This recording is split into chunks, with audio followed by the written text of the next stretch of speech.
तर हे शहर त्यांची राजधानी होती. तसं मेन राजधानी अमरावती होती, ते आंध्र प्रदेशाची आज राजधानी आहे.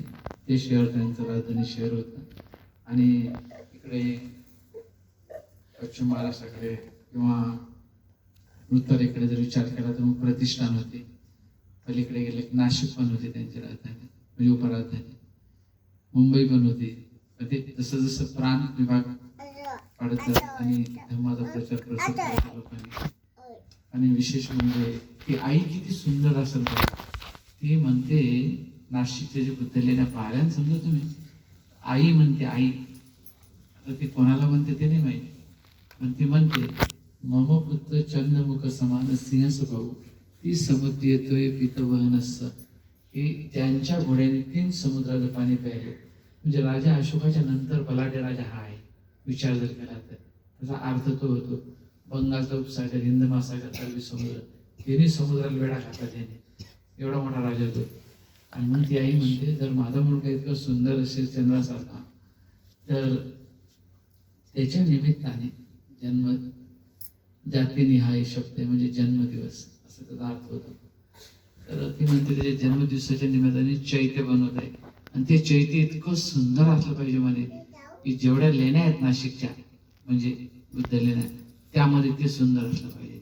आणि खरोखर ते सुंदरच आहे. आजही पाहतो तुम्ही जाऊन, असं वाटते काल परवाच बनवलं.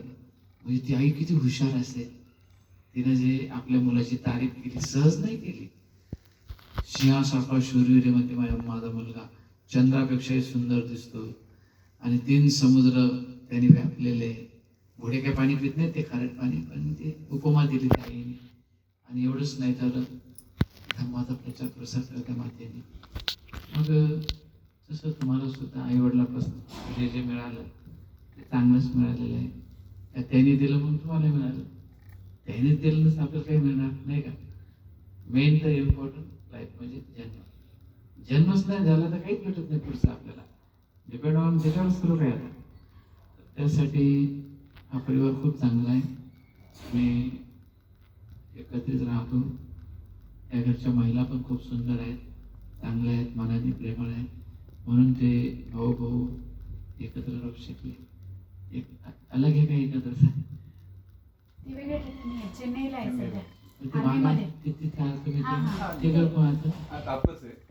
आई वडील तिथे राहत होते, आम्ही इथेच राहतोय. आणि दीर आता चेन्नईला आहे सध्या आर्मी मध्ये. वा वा, खूप चांगला स्वभाव दिला मी भावाचा. मोठ्या मुश्किल भेटत असे पटत नाही. त्यासाठी आई वडिलांची तुमच्या विहारावर प्रवीण 2 वेळा आला होता, पण दोन्ही वेळ तुम्ही सापडले नाही. एक वेळ हिंगोलीला गेले होते आणि दुसरी वेळ काय माहिती कुठे गेले होते. तिथे ते दुसरे भंतेजी होते, छोटे भंतेजी. आता मी तसंच होणार होतं, आजही तसंच होणार होतं. मी म्हटलं नाही नाही आज जाऊ, मला बाहेर जायचं होतं. आणि ते गाडी पण घेऊन आले. मी इकडे निघालो, ते विहारावर पोहोचले. मग मी पावसात थोडं थांबलो आणि मग तिथे थांबलो, इकडे निघून आलो. तेव्हा आम्ही विहारावर आहे. म्हणजे ते न्यायला जाते मला, पण मी नाही म्हटलं त्यांना. म्हटलं मला इथे हा कार्यक्रम महत्वाचा आहे. आणि हा तेव्हा मला वाटते म्हटले